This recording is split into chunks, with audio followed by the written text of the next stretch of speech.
ओम श्री गणेशाय नमः। श्री सद्गुरुदेवाय नमः। श्री सरस्वते नमः। सर्वमंगलमंगल्ये शिवे सर्वार्थसाधिके शरण्ये त्र्यंबके गौरी नारायणी नमोस्तुते। नारायणी नमोस्तुते। सीता राम जय सीता राम। सीता राम जय सीता राम। सीता राम जय सीता राम। सीता राम जय सीता राम। सीता राम जय सीता राम। आदरणीय भक्तजनों, सादर प्रणाम। हम आज आपको भगवान के यानी श्री राम जी के सहचर वर्ग के नाम सुनाएंगे। उनमें से जो श्री राम जी के सहचर हैं उनके नाम श्री नाभाजी द्वारा वर्णित किए गए हैं। दिनकर राघव जी, दिनकर सुत हरिराज बालवच्छ केसरी रस। राघव जी दधि मुख द्विविध मयंद रीछपति सम को पोरस। राघव जी उल्का सुभट सुसेन दधि मुख कुमुद नील नल। राघव जी सरभरु गवे गवाक्ष पनस गंध मादन अति बल। राघव जी पद्म 18 जूथपति राम काज भट वीर के। राघव जी शुभ दृष्टि दृष्टि मो पर करो जे सहचर रघुबीर के। राघव जी शुभ दृष्टि भक्तों पर करो जे सहचर रघुवीर के। भक्तजनों, सूर्य के पुत्र बानर राज सुग्रीव जी, बाली पुत्र अंगद जी, केसरी के पुत्र हनुमान जी, दधि मुख जी, द्विविध जी, मयंत जी, जिनके समान कोई साहसी और बलवान नहीं है, ऐसे रीछों के राजा जामवान जी, श्रेष्ठ योद्धा उल्का मुख जी, सुषेण जी, दधि मुख कुमुद नील नल शरभ गयब गवाक्ष पनस और महाबलवान गंधमादन आदि 18 पद्म जो सेनापति हैं, ये संकट के समय भक्तों के तथा श्री राम के कार्य को करने वाले महान वीर हैं। श्री रामचंद्र जी के ये जो सखागण हैं, ये हमारे ऊपर मंगल कारिणी कृपा दृष्टि की वर्षा करें। हम पर हमेशा अपनी कृपा दृष्टि बनाए रखें। श्री नाभाजी श्री राम जी के इन सहचरों का थोड़ा सा वर्णन करते हैं। सूर्य पुत्र सुग्रीव, वानर राज सुग्रीव भगवान श्री राम के सखा और भक्त थे। इनका वर्णन 96 में हम कर चुके हैं। बाली पुत्र अंगद वनवास के समय भगवती जानकी का अन्वेषण यानी खोज करते हुए मर्यादा पुरुषोत्तम ऋषिमुख पर्वत पर पहुँचे। वहाँ उन्होंने सुग्रीव से मित्रता की। सुग्रीव का पक्ष लेकर उन्होंने वानर राज बाली का उद्धार किया। मरते समय बाली ने अपने पुत्र अंगद को उन सर्वेश्वर के चरणों में अर्पित किया और कहा, प्रभु आज से आप ही इनके मेरे पुत्र के पिता हैं। मेरे पुत्र अंगद का हमेशा ख्याल रखना। प्रभु ने अंगद को स्वीकार किया। सुग्रीव को किष्किंधा का राज्य मिला, किंतु युवराज पद बाली कुमार अंगद जी को ही मिला। अर्थात बाली पुत्र अंगद पहले भी युवराज थे और सुग्रीव के राज्य में भी युवराज वही बने। अंगद ने भगवान की इस कृपा को हृदय में ग्रहण किया। प्रभु ने अंगद को दूत बनाकर रावण के पास भेजा। रावण की सभा में उनकी वीरता, उनका शौर्य अद्वितीय रहा। श्री राम सर्वेश्वर हैं, उनके सेवक की प्रतिज्ञा त्रिलोकी में कोई भंग नहीं कर सकता। यह अविचल विश्वास अंगद में था।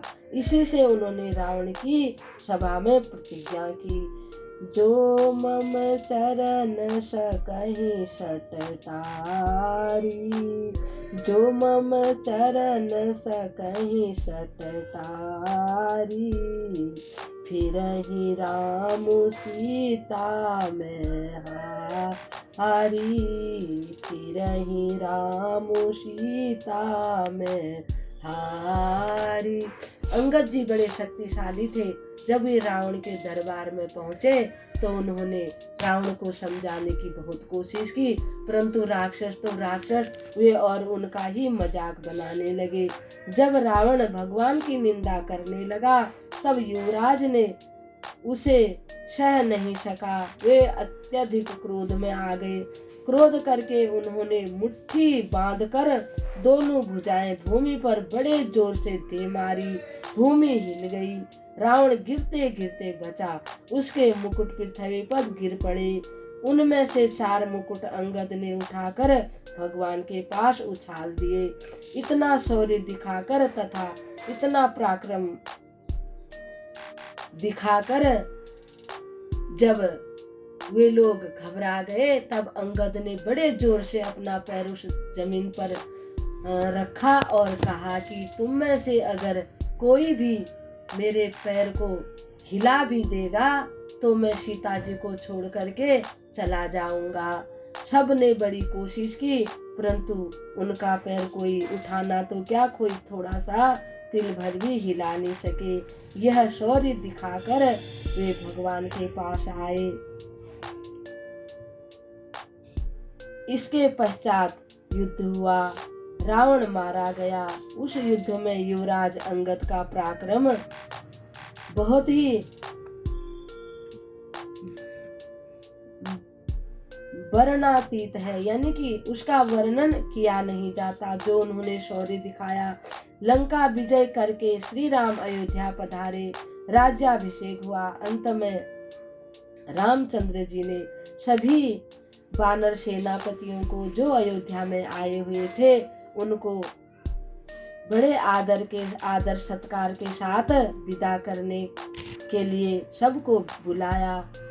एक एक करके सब आए। सबको रामचंद्र जी ने उनके मनपसंद वस्त्र आभूषण आदि दे करके विदा किया। अंगद का हृदय धक धक करने लगा। वे एक कोने में जा करके छिप कर बैठ गए। वे सोचने लगे कि कहीं प्रभु मुझे भी जाने को न कह दें। इस आशंका से श्री राम के चरणों से पृथक होना होगा, फिर मैं कैसे रहूंगा, इस कल्पना से ही वे व्याकुल हो गए थे। जब सभी वानर यूथपतियों एवं रीछ नायकों को भगवान उपहार दे चुके, जब सब आज्ञा पाकर उठ खड़े हुए, तब अंत में प्रभु ने अंगद जी की ओर देखा। अंगद का शरीर कांपने लगा। उनके नेत्रों से आंसू की धार बहने लगी। वे हाथ जोड़कर खड़े हो गए और कहने लगे, नाथ, मेरे पिता ने मरते समय मुझे आपके चरणों में डाला है। अब आप मेरा त्याग न करें। मुझे जिस किसी भी प्रकार अपने चरणों में ही पड़ा रहने दें। प्रभु, आप जो कहेंगे मैं वही करूँगा। छोटी से छोटी सेवा करूँगा, पर आप मुझे जाने के लिए ना कहें। यह कहकर अंगद श्री रघुनाथ जी के चरणों में गिरकर रोने लगे। करुणा सागर प्रभु ने उठाकर उन्हें अपने हृदय से लगा लिया। इस प्रकार से अंगद की कथा को अब यहीं विराम दे करके हम भगवान के और जो हैं उनकी कथा को आपको सुनाते हैं। केसरी पुत्र हनुमान जी को हम सब जानते हैं। श्री हनुमान जी वानर राज सुग्रीव के मंत्री और भगवान श्री राम के दासी भक्त थे। इनसे संबंधित वर्णन हम 56 में सुन चुके हैं। श्री दधिमुख जी वानर श्रेष्ठ महावीर दधिमुख चंद्रमा के अंश से उत्पन्न हुए थे। ये वानर राज सुग्रीव के मामा थे। ये बड़े ही सौम्य भगवत भक्त और मधुर भाषी थे। सुग्रीव के मधुबन नामक मनोरम महावन के ये प्रधान रक्षक थे। राम रावण युद्ध के समय इन्होंने अपने वानर सैनिकों को साथ श्री राम जी के साथ में भेजा था। श्री जामवंत जी को हम जानते ही हैं। श्री जामवंत जी श्री राम के प्रधानमंत्री और ऋषियों के राजा थे। इनका विवरण 56 में हम 9 में सुन चुके हैं। अन्य सहचर द्विविध मयंत सुषेण कुमुद नील नल सरभ गवय गवाक्ष कनश और गंधमादन ये भी भगवान के श्री सहचर थे। ये सभी देवताओं के अंश से उत्पन्न हुए थे। ब्रह्मा जी के आदेश से इन लोगों ने वानर का शरीर धारण किया था। इनमें अथाह बल था। लंका युद्ध में इन्होंने अपना महान पराक्रम दिखाया और भगवान ने इन सबको अपना सखा माना है। इनकी प्रशंसा करते हुए प्रभु श्री राम गुरुदेव वशिष्ठ जी से इस प्रकार कहते हैं। ये सब सखा सुनो मुनि मेरे, भय समर सागर कहाँ बेरे।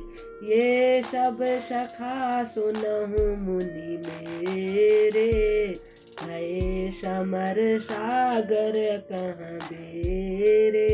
मम हित लागी जन्म इनहारे, भरत हूँ ते मोहि अधिक प्यारे। मम हित लागी जन्म इनहारे, भरत हूँ ते मोहि अधिक प्यारे। रामचरितमानस में इसका वर्णन आता है। ओम श्री परमात्मने नमः। ओम श्री परमात्मने नमः।